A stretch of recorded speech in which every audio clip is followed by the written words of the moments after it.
Today we're going to be talking about how do you figure out what is causing your digestive issues, your bloating, without spending all of that money on those big expensive tests. If you guys don't know me, I'm Elizabeth with Elizabeth Ayler Fitness. I have my 4-year degree in kinesiology, CSCS, and then I'm a holistic nutritionist and a GAPS practitioner.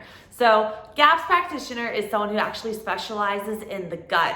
And if you guys don't know a little bit about me, I actually healed myself from 15 types of parasites, H. pylori, ulcers in my stomach, and I had every food allergy and food sensitivity out there. And I did the ALCAT test, all of those big expensive tests. And what I found out is if I was not consuming that food, that antibody would not be present on the test and it wouldn't show if it was a true food allergy or sensitivity. So I spent all the money on these tests and then they came back saying that I could do like dairy and all of these things that, for example, if I have dairy, my throat closes, but I wasn't consuming it when I had the test, so the antibody wasn't there. So that being said, I want to tell you guys today how I really found out what my food allergies and food sensitivities were all by myself.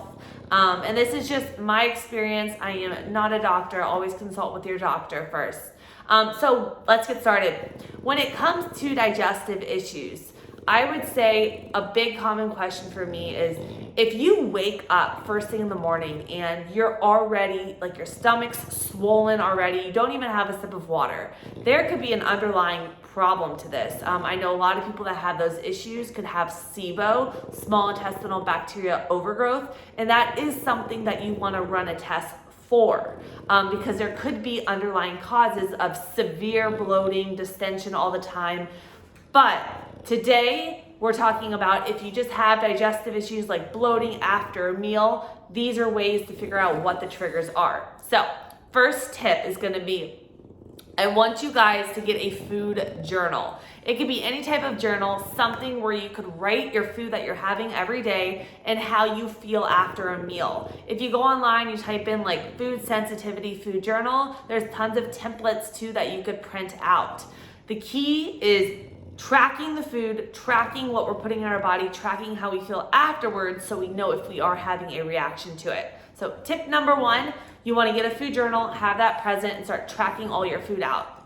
Second tip, this is what you want to do, or this is what I did. I cut out the top 5 allergens from my diet. So like dairy, gluten, tree nuts, eggs. So I cut out the 5 top food allergens and went to a very basic whole food diet that was cooked down. So I eliminated all 5 of those allergens from my diet. I got away from the processed food and I started just eating a whole food diet. For example, a meal could be, my quinoa or my rice or my potatoes with some steamed vegetables, a good source of like fish or protein and a healthy fat like avocado oil or some like coconut oil on top of it. So I just went to a very basic diet and then I kept those 5 allergens out of my diet for 21 days. Focused on adding in supplements like L-glutamine to help heal and seal the gut lining, probiotics to replenish the gut flora, digestive enzymes to help break down my food. So I had my food journal, cut out those top 5 food allergens for 21 days, and I started eating a very clean, whole food diet with cooking all my food so that was easy to digest and break down. Then, this is the key. So, now comes the reintroductory phase. This is where I started adding in 1 ingredient at a time, and there's a key point to this, to see if my body had a reaction. So, for example, I had my very clean diet, focused on healing my gut for 21 days. Then I decided I want to try eggs back into my diet. It's an allergen food. I got high quality pasture raised eggs, okay? I made an egg and I had 1 egg that day. I wrote it in my food journal. If I had any gas, bloating, distension, digestive issues after that egg, I made note of it. You want to give your body 4 days before adding in another food or having more eggs to see if your body has a reaction. It takes up to 4 days for your body to have a reaction to a food because it has to go through and process through your digestive system.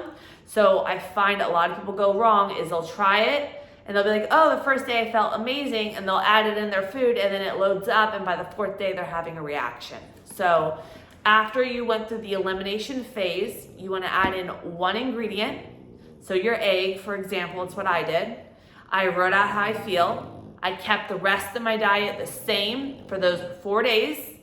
And at the end of those 4 days, if I felt absolutely fine, I would put that on my good list in my food journal as foods to eat. And that would mean I didn't have a reaction to it. It's fine to keep in my diet. Now, if I immediately had a reaction to it, severe gas, bloating, uncomfortableness, I mark that as a sensitivity. And then if I had a slight little bit of bloating, not a lot of issues, then I put that in my rotation area. So tons of digestive issues to it. I would keep it out of my diet for another month, 2 months, and then try it again. If I had no issues at all, I would add that back to my diet. And if I had minimal issues, I would kind of keep a little bit of that in my diet, but every 4 days, so that my body just starts getting used to it again, okay?